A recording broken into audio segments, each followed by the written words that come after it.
En 1949, dans une petite ville tranquille des États-Unis, personne n'imaginait ce qui allait se produire. Un garçon de 14 ans allait devenir le centre d'un événement qui bouleverserait l'Église, les médecins et même la science.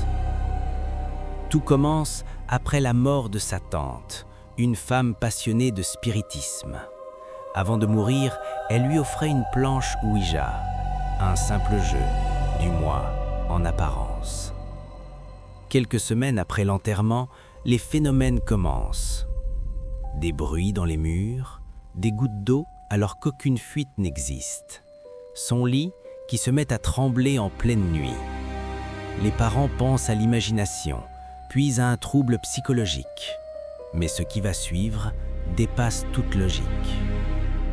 Des marques apparaissent sur son corps, des griffures profondes, des mots semblant se former sur sa poitrine, sans que personne ne le touche.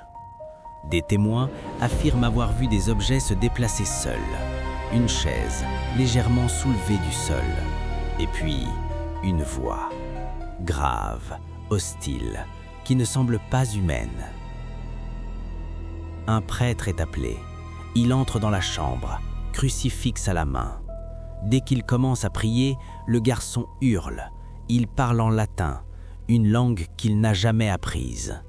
Son regard change, son visage se transforme, comme si quelque chose d'autre le regardait à travers ses yeux. Le rituel d'exorcisme débute. Chaque nuit devient un combat. Son corps attaché, mais libéré par une force anormale. Les meubles tremblent, les murs semblent vibrer. Un prêtre est blessé, mais il continue, malgré la peur, malgré les doutes.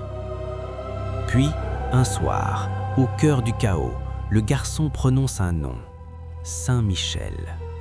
Un silence brutal envahit la pièce, comme si le temps s'arrêtait.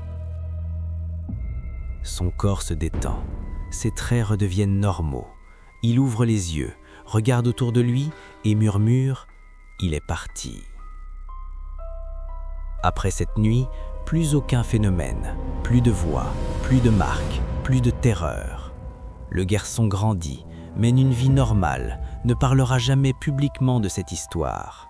Mais les prêtres, eux, ont tout consigné, des notes détaillées, des témoignages. Ces documents inspireront plus tard l'un des films d'horreur les plus marquants de l'histoire. Mais selon certains témoins, la réalité était encore plus terrifiante que le cinéma. Alors, s'agissait-il d'un trouble psychiatrique inconnu, d'une crise extrême, ou bien existe-t-il des forces qui dépassent notre compréhension? Et si la vérité était plus sombre que tout ce que nous pouvons imaginer?